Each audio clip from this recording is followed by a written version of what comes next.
Alright, now this is how the game works. You're going to get 3 treasure cards and 3 DM cards to start out with. The player is going to play whatever they can.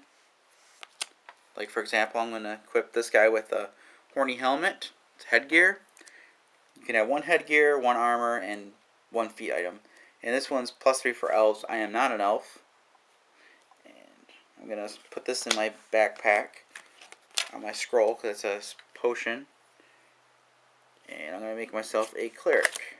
So I'll play the cleric guy. Now the rest of the cards I can't use. So now I equip myself with what I need. So what happens is I'll decide where I want to go to explore. So I'll name a spot on the board and say, I'm going to explore over here. So the dungeon master that you nominate for the game is going to pick a card at random from the thing, and they're going to place it right there. I'm going to move into there. And then you read the text that says, this room has cracks in the roof that let the sun shine. It affects monster movement just the way the entrance does. No monster will end its move here. Monsters which appear in this room will stay here until they are slain or move away on their own. So, it doesn't say anything about what kind of special links I gotta put, so now I can put my links. Because some links, they will basically tell you before you lay them down, they get it. So we got a wall here. We got a special room and a locked room. So for me to move to that room at the beginning of the game is 1. So I had to move my feet over 1 here. Now we take the top card from the monster and see what it is. We have a level 1 potted plant. So we will roll the monster die and roll the green. Now there's no green players on the board, so I won't get 1 for the monster movement, but I'll get 1 for exploring a new room. So I got my DM card here, which will go in my hand. And I can pick myself or my opponent to be the color.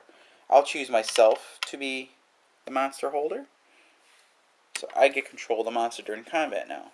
So now this is what happens now in combat. I will compare my level to my level of the monster. Well, we're both level 1. So I can see if there's any cards I can play. No, but I still got my level 1 bonus, so technically I'm 1 level ahead. So now I'm going to roll, say, okay, I'm not going to play any cards now, so I'm going to roll that for myself. And the monster gets a die.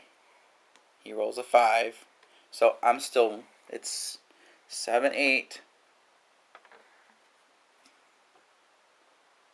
to it's 6. I beat it. If for some reason it rolled a 6 and I rolled a 1, it would be beating me. In which that case I'd have to roll a 5 or better to run away from this thing.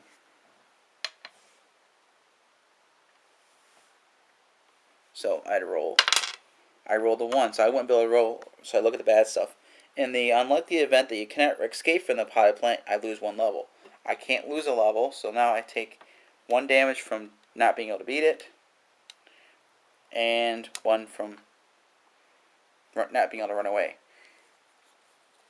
Now, next, after my turn is done, I didn't fail a run, so I had to go right back here.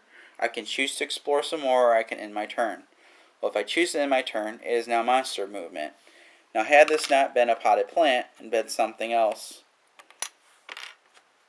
like for example, the skeleton here, you'd roll this die, and it would go in whatever room. But since there's no rooms here, it wouldn't be able to go anywhere. But there was a room, and the colors matched. This is purple, so if purple came up, it would keep going in that room until it couldn't go in that direction according to the rules on the card, or it reached a dead end. Monsters will loop, so if it goes to the end of the board, it can go here, but since the rule states no monster can go in the entrance, so it has to unfortunately stay here. So, anyways, I beat the monster, so I will get the 1 level, go to 2, and I'd get the treasure that it would state, which is 1.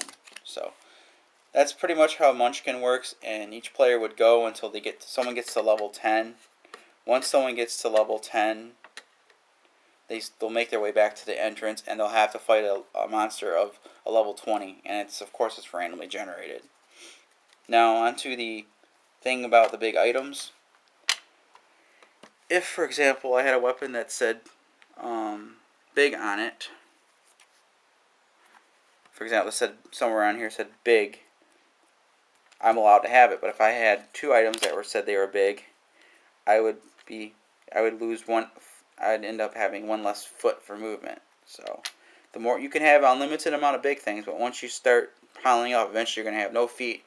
So on your turn, you're only able to go in 1 room. So it's important to not to overload yourself with stuff, so you can explore more rooms. Another factor is, if I'm here, I couldn't beat them, I could ask someone for help and they could join me. But I have to do that before we make our rolls. So, well, that's how to play Munchkin in a nutshell. If you have any other questions, I'd be more than happy to help you guys out.